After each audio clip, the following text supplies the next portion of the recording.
Avez-vous déjà entendu parler des anges déchus? Selon la Bible, les anges sont des êtres puissants créés par Dieu, mais beaucoup se sont rebellés et ont été expulsés du ciel. Certains d'entre eux sont venus vivre sur terre, ont pris une forme humaine et ont même eu des relations avec des femmes. Mais au fait, que leur est-il arrivé? Où sont situés ces anges de nos jours? Regardez cette vidéo jusqu'à la fin. Je vais tout vous révéler à leur sujet. Et si vous ne vous êtes pas encore abonné à ma chaîne, cliquez maintenant sur le bouton « S'abonner » juste en dessous de la vidéo et venez marcher avec moi tous les jours, car je veux partager des enseignements bibliques de manière simple et je veux aussi faire des prières le matin et le soir pour votre vie. Alors, commençons. Pour comprendre la localisation des anges déchus, nous devons d'abord découvrir quelques informations à leur sujet, et la première que nous avons à ce sujet se trouve dans le livre de la Genèse, chapitre 6, versets 1 à 4. Voici ce qui est écrit.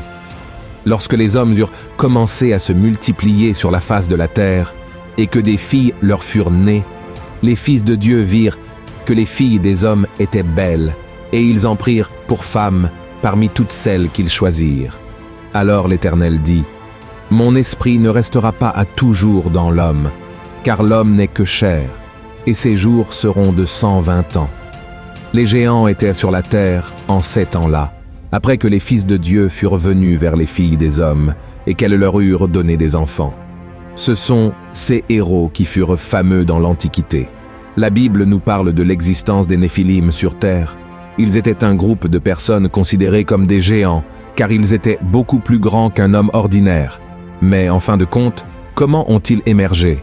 De nombreux chercheurs pensent que ces fils de Dieu qui se sont unis aux femmes étaient en réalité des anges qui se sont rebellés contre le Seigneur et ont été chassés du ciel, car dans le livre de Job, les anges sont appelés fils de Dieu.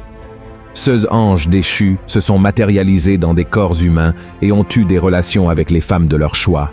Mais ce type d'union déplaisait à Dieu, car cela désobéissait à son commandement selon lequel la femme devait se marier avec un homme. De cette union interdite sont nés des êtres géants, très vaillants et cruels, qui ont rempli la terre de méchanceté. Cela nous montre que même les anges pouvaient commettre des péchés et recevoir une punition pour leurs erreurs. Regardez ce qui est écrit dans Jude, chapitre 1, verset 6.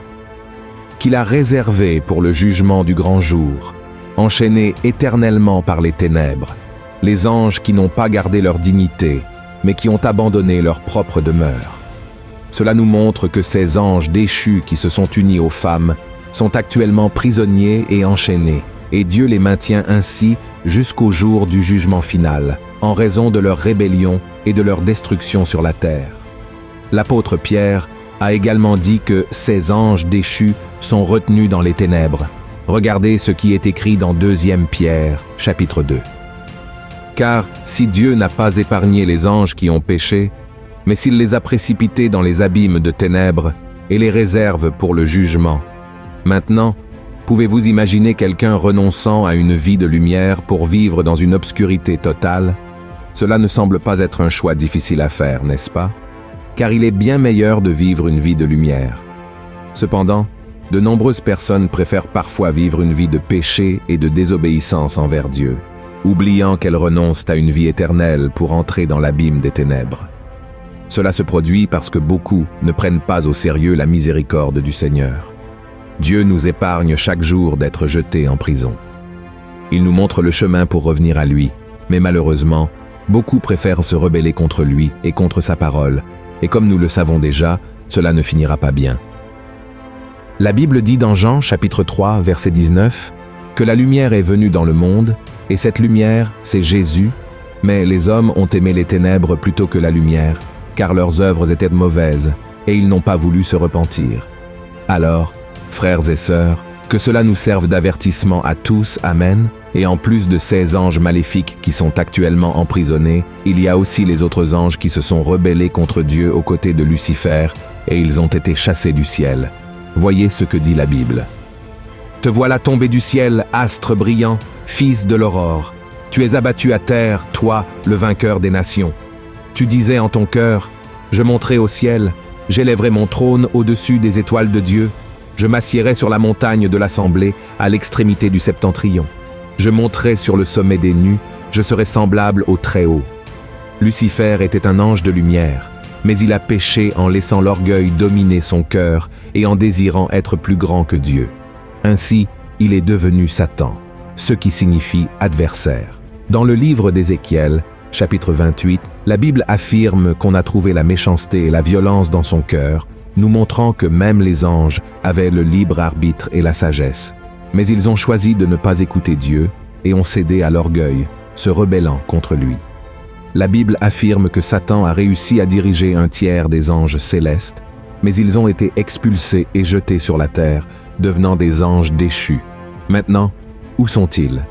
Dans le livre d'Éphésiens, nous trouvons la réponse. Lisons ce qui est écrit.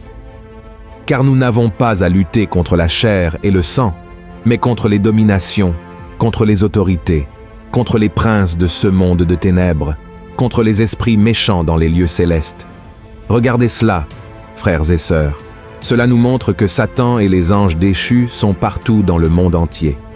La Bible révèle à plusieurs reprises que le diable est ici sur terre, errant d'un endroit à l'autre, comme il est écrit dans 2 Pierre, chapitre 5, verset 8. De plus, ils habitent dans les régions célestes et beaucoup croient qu'ils habitent également sur les planètes autour de nous, venant sur terre. Ceux démons qui habitent dans les régions célestes lancent des flèches enflammées contre nous et dans nos pensées, en plus d'essayer d'empêcher les bénédictions de nous parvenir par le biais des anges. Dans le livre de Daniel, chapitre 10, verset 13, il est dit qu'un ange a été empêché par Satan pendant 21 jours de transmettre une révélation à Daniel, jusqu'à ce que l'ange Michel vienne et l'aide.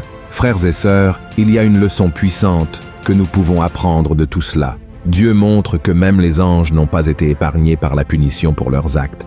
Et s'il n'a même pas épargné les anges qui étaient à ses côtés, je suppose qu'il n'épargnera pas une génération qui ne veut même pas savoir de Dieu.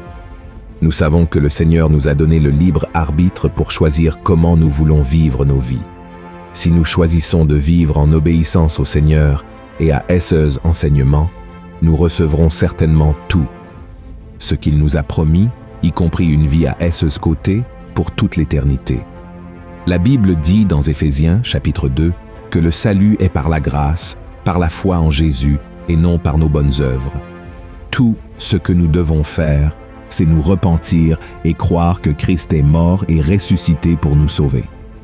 Dans 2 Pierre, chapitre 2, verset 9, il est écrit que Dieu sait comment délivrer les justes de l'épreuve et, en même temps, maintenir les impies en punition pour le jour du jugement, c'est-à-dire ceux qui refusent de se repentir et de suivre Jésus.